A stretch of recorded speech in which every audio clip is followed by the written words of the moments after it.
नमस्कार दोस्तों, मेरा नाम है नीलम। स्वागत है आपका ANA फैमिली में।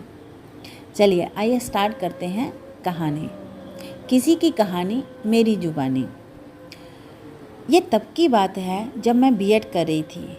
मुझे इंटर्नशिप के लिए एक गांव में जाना था। उस दिन मेरा गुरुवार का व्रत था। इसकी कथा करने में मैं थोड़ा लेट हो गई और मेरी बस छूट गई।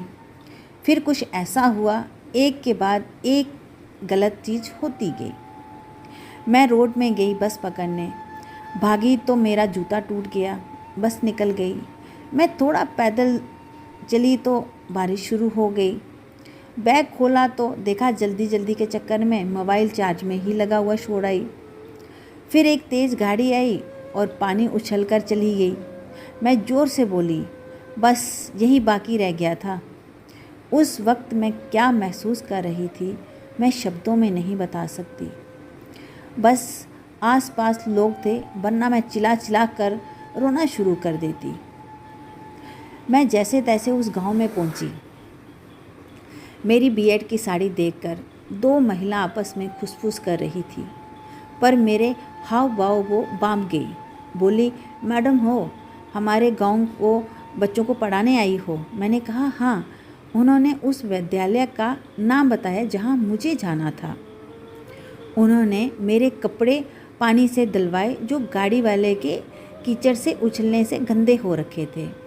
फिर उन्होंने मेरा जूता ठीक करवाया और पानी भी पिलाया।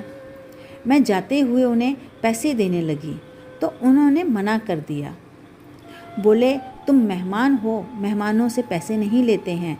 जब हमारे गांव की हो जाओगी तब लेंगे हम आपसे पैसे।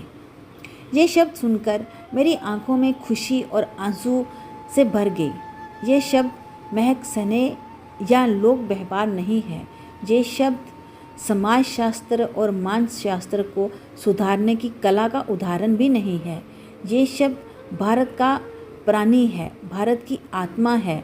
ये शक्ति है जो भारत को भारत बना के रखे हुए है।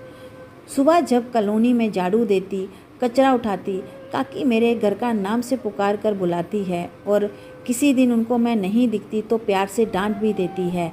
जब तक ससुराल नहीं गई हो तो दर्शन दे दिया करो, वरना सूनी सड़कों को देखकर आदत डालनी पड़ेगी। एक दिन उसके माथे की बिंदिया गायब थी। मैंने बुलाकर उसको बिंदिया का पैकेट दिया और बोली, अरे मैं भूल गई थी, आज तो मैं ऐसे ही आ गई। अच्छा हुआ तूने मुझे दे दी ये बिंदिया, नहीं तो मैं सूना माथा लेके घूमती रहती। बदले में उन्होंने मुझे बहुत सारा आशीर्वाद दिया। ये भारत है, ये सब भारत के ही संस्कार हैं। आई होप दोस्तों कि आपको ये कहानी अच्छी लगी हो। अगर आप चाहते हो कि ऐसी कहानियाँ मैं हमेशा हर रोज़ आपके लिए लेती आऊँ तो मेरे चैनल को लाइक और सब्सक्राइब कर दीजिए। धन्यवाद।